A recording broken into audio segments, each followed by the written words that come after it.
auditeurs et téléspectateurs de la radio et télévision Tambara, vous pouvez désormais suivre votre chaîne de télévision préférée Tambara sur le satellite BadrSat 7, angle 26 degrés Est, fréquence 11010, polarisation verticale, symbole REC 27500.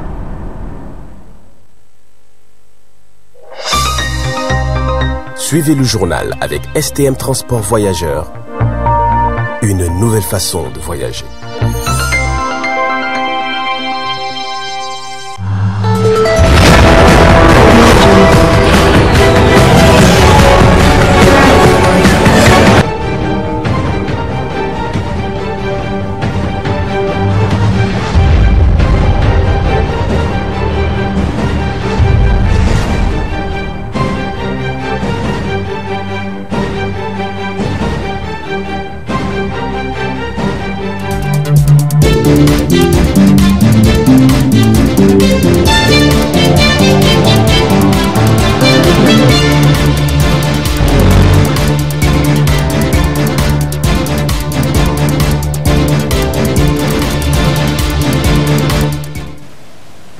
Monsieur, dames, bonsoir et bienvenue à cette édition du soir sur la télévision Tambara.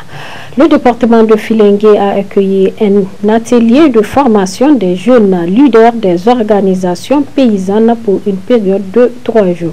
Autre précision avec Aïs Adamou et Ibrahim Kantama. Renforcer la capacité des jeunes leaders des organisations paysannes de Filengue en leadership et technique de plaidoyer, c'est le but de cet atelier de formation organisé par l'Association pour la promotion de l'élevage au Sahel et en savane, en abrégé APES, en collaboration avec le G5 Sahel, la coordination de la plateforme paysanne du Niger, le réseau des organisations pastorales et des éleveurs du Niger. Au nom de toutes ces institutions, le président de APES Niger, M. Amadou Seni, a expliqué les objectifs visés à travers cet atelier dont l'importance n'est plus à démontrer dans la région de Tilaberi, département de Filengue. Depuis plus d'une décennie, le contexte sahélien est marqué par l'insécurité et le changement climatique. En réponse à ces défis, en 2019, les 6 pays du G5 Sahel plus 1, le Burkina, le Mali, la Mauritanie, le Niger, le Tchad et le Sénégal, sous la coordination du FIDA, ont conçu le programme intitulé Programme conjoint Sahel en réponse aux défis Covid-19, conflits et changements climatiques, dénommé SD3C. Au Niger, le programme couvre la région de Difa, notamment le département de Ngigimi, et la région de Tilaberi, dans le département de Filingue, et vise essentiellement l'amélioration de la résilience des exploitations paysannes qui font face aux défis sécuritaires et climatiques. Mesdames et messieurs, après la tenue du forum des acteurs locaux sur la gestion et la prévention des conflits ruraux, ici même à Filingue, le 16 septembre 2022, nous voilà aujourd'hui pour une session de formation avec l'appui du SD3C. Cette session de formation qui durera 3 jours vise de façon générale à renforcer les capacités de leaders des organisations paysannes, notamment les femmes, les jeunes et les hommes, sur le leadership et le plaidoyer afin qu'ils puissent défendre leurs intérêts et de participer dans les dialogues politiques tant au niveau local, communal, départemental, régional et national.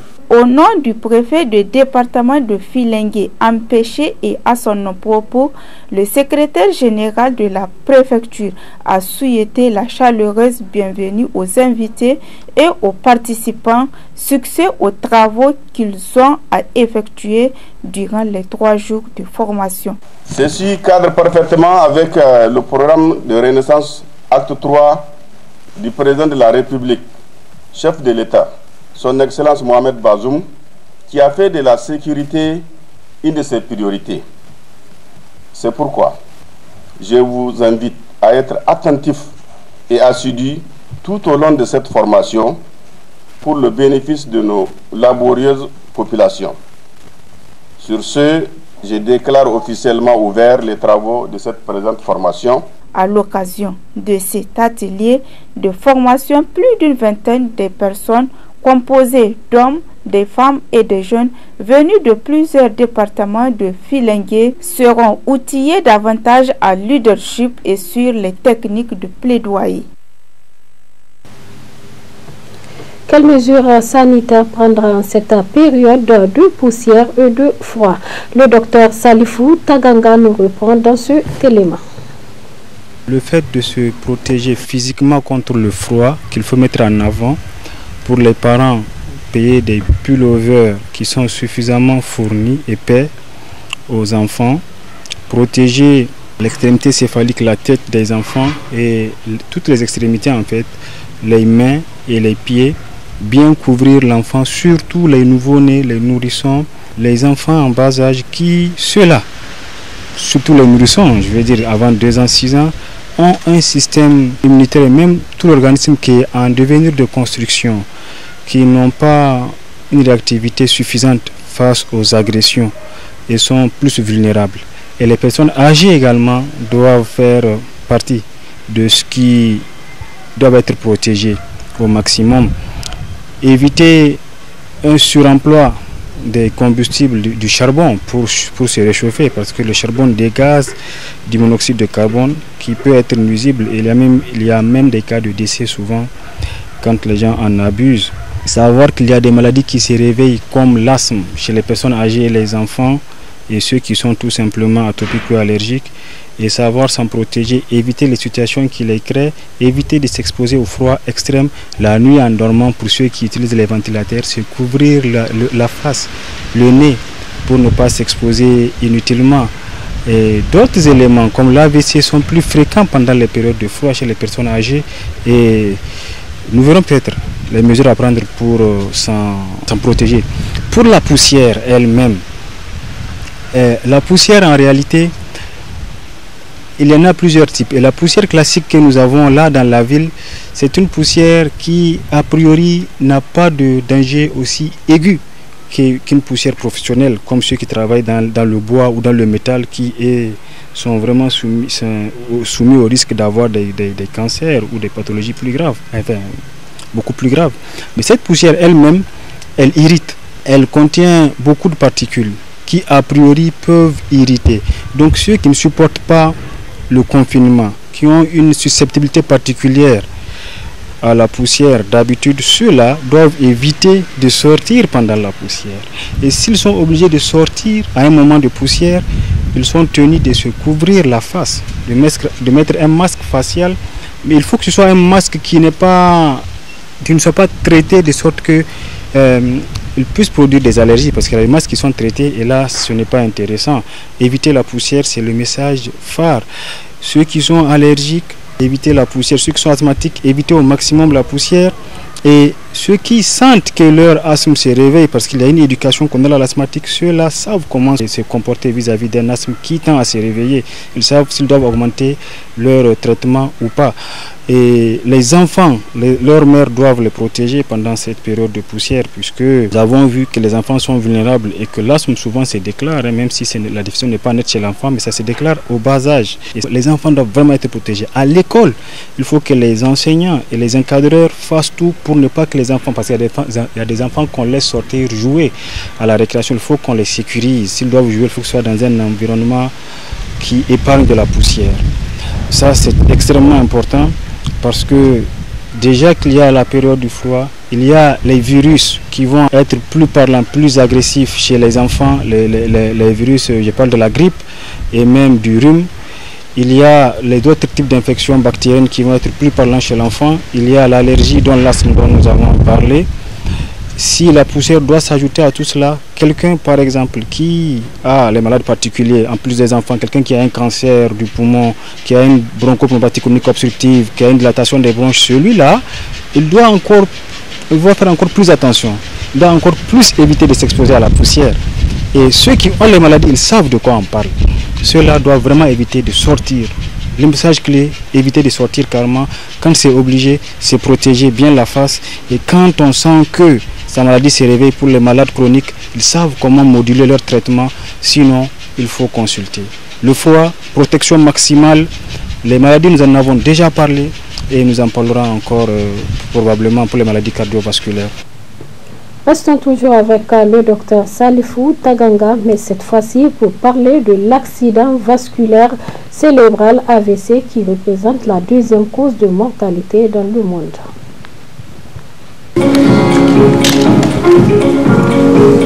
Un AVC, la définition de l'acronyme, c'est accident vasculaire cérébral.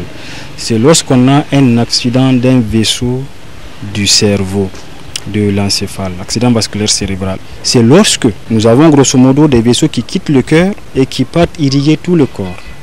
Et puis des vaisseaux qui retournent au cœur, qu'on appelle veine. Lorsqu'on parle d'AVC, une artère peut être touchée ou une veine. C'est lorsque une artère ou une veine est bouchée, une partie du cerveau n'est plus irriguée. Cette partie-là, elle meurt. Comme quand on coupe le vaisseau de quelqu'un, ou ceux qui ont le diabète, ceux qui ont l'habitude d'aller à l'hôpital ou qui ont des parents diabétiques qui ont souvent des plaies, des noirceurs au bout des doigts parce que la zone est nécrosée, c'est la même chose. Le cerveau va s'infarcir, on parle d'infarctus cérébral, comme lorsqu'on fait farcir un poulet ou une dinde. Donc c'est le premier type d'AVC.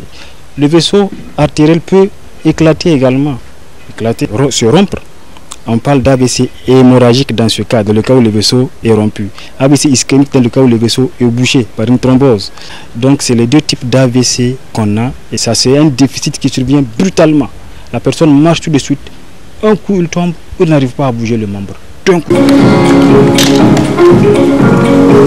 Il y a vraiment des facteurs de risque. L'hypertension c'est un facteur de risque. Les problèmes de lipides, le cholestérol.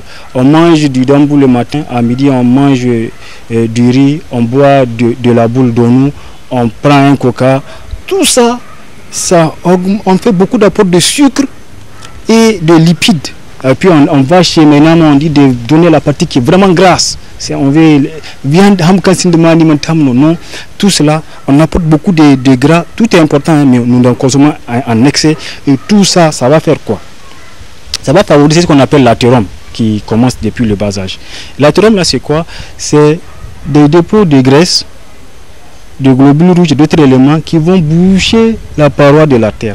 Jusqu'à ce qu'on en arrive à un moment où ça peut se détacher à une occasion particulière pour aller devant boucher les artères qui sont de calibre plus petit. Et c'est terminé, on a un AVC. On a un AVC ischémique et c'est le même mode que l'autre. Ça survient brutalement. Et ça va avoir les mêmes conséquences sur le plan fonctionnel a priori.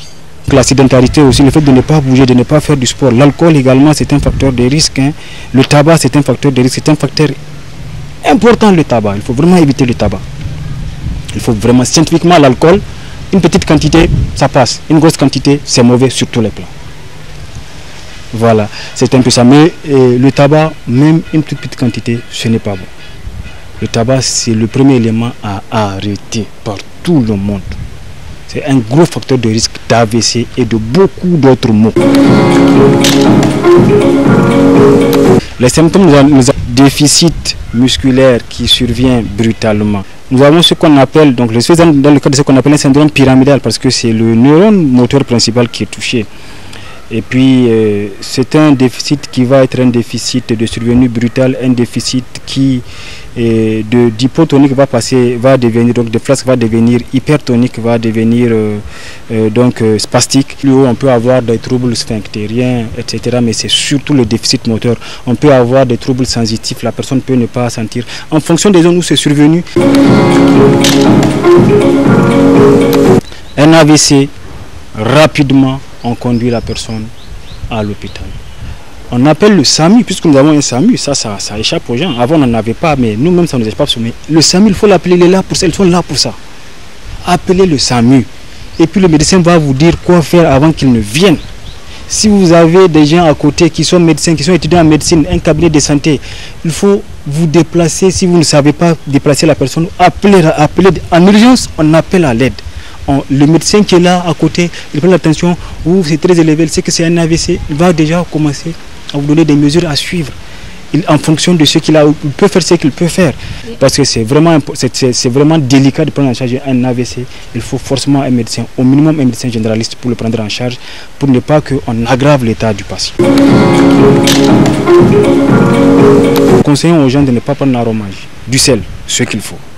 C'est vraiment très salé. Du sel ou du bouillon, ce qu'il faut. Je parle scientifiquement et je m'en suis. Du sel.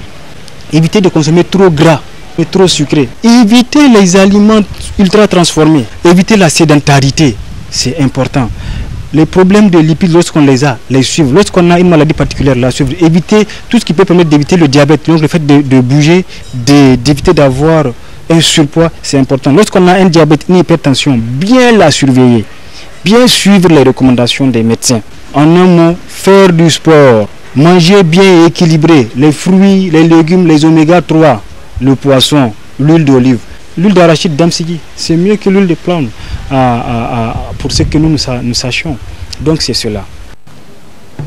Les femmes musulmanes de Niamey, regroupant plusieurs associations des femmes musulmanes, ont rendu publique une déclaration qui est relative au phénomène d'homosexualité, l'un des faits qui a marqué l'année 2022. Suivant. لهم عذاب عليم في الدنيا والآخرة والله يعلم وأنتم لا تعلمون. Louange à Allah l'Omnipotent, le Dominateur suprême, que la paix et la bénédiction soient sur notre guide Mohammed sallallahu alayhi wa sallam ainsi que ses pieux compagnons. Notre pays, le Niger, déjà éprouvé par le problème lié à l'insécurité, à la précarité, à la déliquescence du système scolaire, se trouve confronté à une dépravation de mœurs, une délinquance juvénile sans précédent liée à la démission des parents et des responsables. Nous faisons face aujourd'hui à un phénomène beaucoup plus grave, le summum de la bestialité affirmée qu'est le phénomène de l'homosexualité. Par ailleurs, notre code pénal serait en cours de révision. Nous osons espérer que les rédacteurs de ce texte auront à l'esprit l'objectif cardinal de l'humanité, celui de la sacralité de la vie, ne remettront pas en cause la peine de mort dans un pays en proie à divers crimes comme le viol, le vol à main armée, le terrorisme et autres tueries crapuleuses. Face à ces travers, nous, femmes musulmanes du Niger, lançons solennellement un pressant appel à tous les Nigériens épris de paix et d'attachement à notre culture islamique d'élever la voix et agir comme un seul homme dans la paix afin de préserver ce qu'il nous reste comme humanité. Soutenons son Excellence, Monsieur le Président de l'Assemblée nationale, quand il dit d'une voix audible et déterminée, je cite, « Il nous est difficile d'accepter l'activisme militant de certaines associations fondées sur l'orientation sexuelle qui agissent sur la base de mimétisme de mauvais aloi. Manifester sur la place publique avec comme seule revendication ce type d'orientation comporte le danger de pousser les plus tolérants à des attitudes extrêmes dont les conséquences sur la paix sociale sont imprévisibles. À cet égard, au nom de la représentation nationale, je demande au gouvernement d'agir fermement pour arrêter ce type de dérive. Discours de clôture de la deuxième session ordinaire de l'Assemblée nationale le 22 décembre 2022. Appelons tous les élus du peuple à faire bloc derrière le président de l'Assemblée nationale et leurs électeurs pour arrêter toutes les dérives dont les conséquences sur la paix sociale sont imprévisibles. Exhortons le gouvernement à entendre la voix du peuple et à légiférer sans embâche contre cette abomination. Lançons un appel à toutes les femmes à s'investir pleinement dans l'éducation de leurs enfants et à les accompagner en étant plus présentes au sein de leur foyer. Nous saurions également compter sur la vigilance, les prières et l'éclairage de nos imams et oulémas, affirmant lors de la sortie des 76 associations islamiques toute obédience confondue, le 18 décembre passé. Je cite, « La préservation de nos bonnes mœurs demeure sacrée et l'instruction et l'éducation des fils et des filles du Niger doivent être considérées comme nos priorités. Nous n'avons pas de doute à ce sujet que les autorités n'accepteront pas les dérives et des atteintes à la dignité de notre peuple, de quelque nature qu'elle soit. Nous sommes convaincus que la suprématie de la loi d'Allah sur toute autre législation humaine, quelle que soit sa portée. Restons déterminés à poursuivre nos efforts jusqu'à la satisfaction complète de nos aspirations.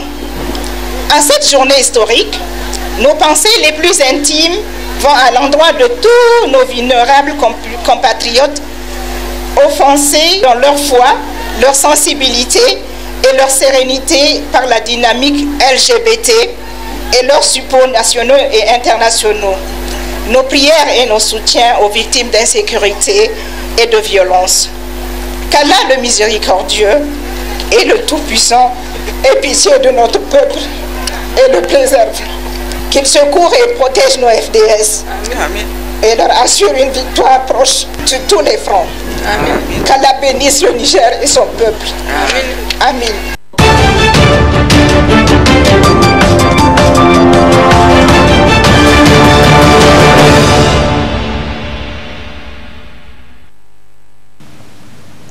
L'actualité internationale dans cette édition. La Kiev frappée par une nouvelle vague de drones explosifs. L'Ukraine assure abattre l'essentiel des bombes volantes. La Russie évoque des frappes de précision. D'autres détails dans cet élément de Euronews. Kiev à nouveau visé par une vague de drones explosifs. Les autorités ukrainiennes assurent avoir abattu l'essentiel des bombes volantes qui visaient la ville. Les dégâts sont néanmoins importants et le bilan fait état d'un homme de 19 ans blessé dans le nord de la capitale. Selon Kiev, la Russie a tiré plusieurs séries de drones Shahed 136 depuis le Nouvel An. Au moins 4 personnes ont été tuées depuis dimanche. Volodymyr Zelensky estime néanmoins que les Russes sont en train de perdre et que leurs drones ne les aideront pas. Le président ukrainien promet de répondre à chaque frappe russe. Moscou assure pour sa part mener des attaques de précision contre l'industrie de défense ukrainienne. Les combats les plus intenses se poursuivent dans la région de Donetsk. Selon l'Institut américain pour l'étude de la guerre, le stock de munitions russes pourrait s'épuiser d'ici le mois de mars. À rebours de la fin d'année du zéro Covid en Chine, de plus en plus le pays impose des régulations plus strictes pour les voyageurs en provenance de l'Empire du Milieu. Le point avec Euronews. L'Australie et le Canada sont les derniers pays à imposer des régulations anti-Covid plus strictes aux voyageurs en provenance de Chine. En tout, une douzaine de pays réclament des voyageurs la preuve qu'ils ne sont pas porteurs du virus avant d'entrer sur leur territoire. Canberra exige un test PCR négatif et dénonce le manque de transparence des autorités chinoises. On voit en Europe, aux États-Unis et dans le monde de nouveaux variants qui émergent régulièrement. Ce sont pour la plupart des sous-variants d'Omicron dont les Australiens sont tragiquement familiers depuis 12 mois. Omicron est à l'origine de ces vagues dans le monde et en particulier de la recrudescence des contaminations en Chine en ce moment. La Chine enregistre une envolée des contaminations depuis l'abandon de sa stratégie zéro Covid. À partir de jeudi, les États-Unis requièrent un test Covid négatif réalisé 48 heures avant le départ et le Maroc interdit purement et simplement l'entrée de tout voyageur en provenance de Chine. L'Union européenne doit discuter ce mercredi d'une réponse commune à adopter pour tenter de limiter la reprise de l'épidémie. Nous sommes à la fin de ce journal. Merci de nous avoir suivis. Au revoir et à bientôt.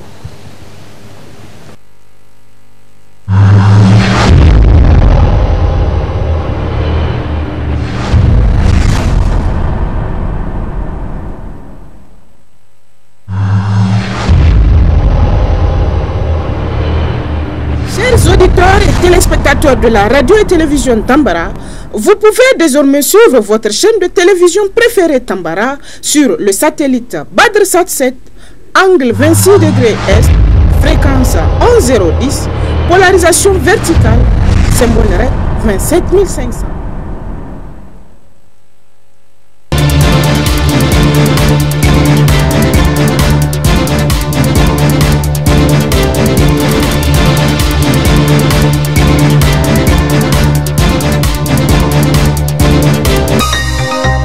Ce journal vous a été présenté par STM Transport Voyageurs. Une nouvelle façon de voyager.